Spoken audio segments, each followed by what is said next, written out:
خسته نشدی از بس منتظر موندی؟ نه، ولی اون بهت فکر نمیکنه. برام مهم نیست. تو حتی به عکسشم قانعی. چرا؟ نمیدونم.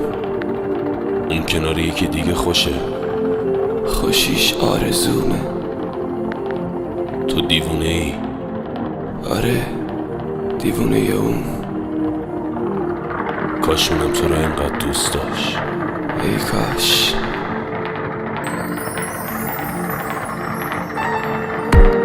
صدا تو بیار پایین، دیوونه میشم فقط همین. تو بله تو بگو، من درد میکشم رو خاک سرد زمین. که شماتی درست کردیم از مرگ و گریه های نفس بریدنی. درد